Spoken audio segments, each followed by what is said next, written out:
ఓం శ్రీమాతే నమః. అద్భుతాలకు ఆలవారం మన అలంపురం ఆలయాలు. అలంపురం అనగానే అష్టాదశక్తి పీఠాలు 5 శక్తి వంటి జోగులాంబ అమ్మవారు మనకు జ్ఞప్తికి వస్తారు. మిగతా స్త్రీ దేవతామూర్తులు పార్వతి అలా ఎన్నో దేవతామూర్తుల విగ్రహాలు చూస్తాం. అక్కడ కనిపించే ఆ యొక్క విగ్రహాలకు జోగులాంబ అమ్మవారికి చాలా వైవిధ్యభరితంగా చాలా భిన్నంగా ఉంటాయి. మిగతా అమ్మవారు శాంతి స్వరూపులుగా ఉంటారు. ఇక్కడ అమ్మవారు మనకు రౌద్రవీక్షంగా ఉంటుంది. ఈ అమ్మవారిలో ఉన్నటువంటి ప్రత్యేకత ఏమిటంటే అమ్మవారు ఎలా ఉన్నారంటే ఇక్కడ నిజానికి ఈ అమ్మవారు జోగులాంబ విగ్రహంగా నేను మీకు చూపిస్తున్నాను. అమ్మవారి గర్భాలయంలో కలుగుతుందంటే ఆ యొక్క మూల విరాట్ నేను మీకు చూపించలేను కాబట్టి అమ్మవారు అదే ఆ యొక్క వీళ్ళిద్దరు అమ్మవారి ద్వారపాలికలు. మనం చెప్తాం సారూప్య సాలోప్య అలా అంటే ఈ సారూప్య అదే అవతారంలో ఆకృతిలో అమ్మవారు ఇక్కడ ఉన్నారు మనకు. అయితే అమ్మవారు ఎలా ఉంటుందంటే లంబస్థనే వికృతాక్షి ఘోర రూపం మహాబలాం ప్రేతాసన సమారుణం జోగులాంబాన్ నమామ్యం. లంబస్థనీయం అంటే పెద్ద పెద్ద స్థలాలు కలిగి ఆ యొక్క పాలన అంటే ఈ యొక్క లోకంలో ఉండేటువంటి సకల ముక్కోటి జీవరాశులను కూడా అమ్మవారు పాలిస్తూ పరిపాలిస్తున్నారు. వికృత ఆఖ్యం అంటే భయంకరమైన కళ్ళు, ఘోర రూపం చూడడానికి రౌద్ర వీక్షణం, ప్రేత మహాబలం అంటే అమ్మవారు చాలా శక్తివంతమైన ప్రేతాసన సమారుణం. చూడండి అమ్మవారు ఎలా కూర్చుంది ఆసనం. మిగతా దేవతామూర్తి ఏమో వాహనాల మీద లేకుంటే ఆ యొక్క పద్మ మీద కూర్చుంటారు. ఇక్కడ అమ్మవారు ప్రేతాసన సమారుఢం.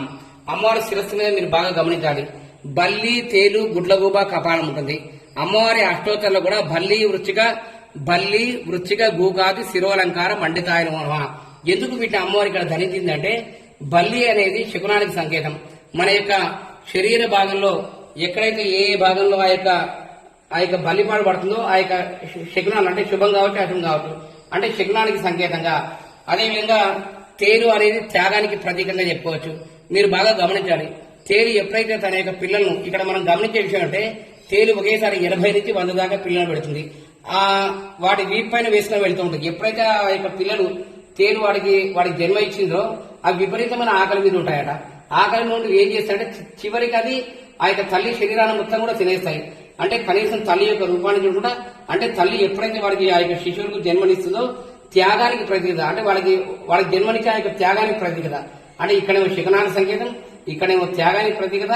ఇక చూస్తేనేమో గుడ్లగుబ ఇది లక్ష్మీదేవికి వాహనంగా మనం చెప్పుకోవచ్చు. అదేవిధంగా కపాలము ఇది ఒక తంత్రశక్తికి మనం ప్రతీకగా చెప్పుకోవచ్చు. అంటే ఇక్కడ మహాకాళి, మహాలక్ష్మి, మహాసరస్వతి అమ్మవారిని మనం ఆరాధించడం వల్ల, అమ్మవారిని దర్శనం చేసుకోవడం వల్ల, అమ్మవారిని వీక్షించడం వల్ల జనాకర్షణ, రూపాకర్షణ, ధనాకర్షణతో పాటుగా ఆ యొక్క దృష్టి సంబంధించి ఆ యొక్క నరదృష్టి అని చెప్తాను కదా, ఆ యొక్క దృష్టికి సంబంధించి ఇలాంటి దోషాలు కూడా తొలగించే ఆ యొక్క మహాశక్తి